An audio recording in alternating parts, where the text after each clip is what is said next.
La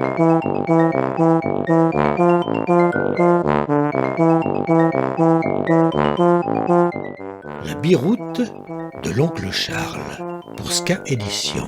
Extrait, lu par Serge Cazeneuve.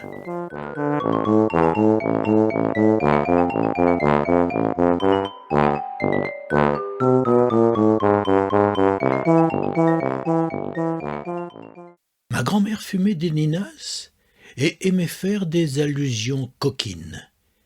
Il n'était pas de journée, à mon souvenir, sans qu'elle n'évoque la biroute de l'oncle Charles.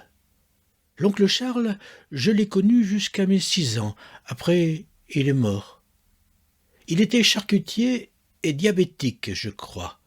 Non, je suis sûr. Mais surtout dans la famille, il devait sa célébrité au fait qu'il avait reçu à l'unanimité du jury une médaille d'or au concours national Gastronomie et saveurs de nos terroirs à la foire de Rennes dans les années 80.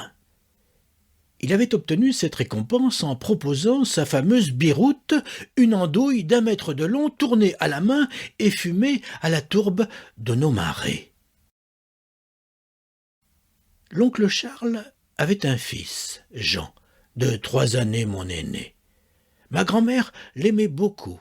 Il lui rappelait son frère quand ils étaient enfants. Moi, elle m'appréciait coup-ci, coup-ça. Elle préférait son neveu. Au moins, lui, il savait rire. Et ma grand-mère, elle aimait rire. Elle riait tout le temps, rire qui se terminait invariablement en une monumentale quinte de toux qui faisait fuir tous les moineaux du verger. Jean l'appelait Tantoche.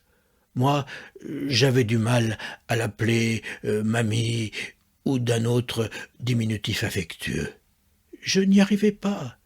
C'est tout juste en me forçant si je l'appelais Mie. Elle m'écœurait un peu. C'est vrai, je n'en étais pas fier. Quand arrivaient les grandes vacances, que nous passions chez elle, il me fallait toujours quelques jours pour m'acclimater. S'en était-elle rendue compte? Elle m'appelait sa belle plante. De grand-père, je n'en avais pas, enfin, de connu, je veux dire.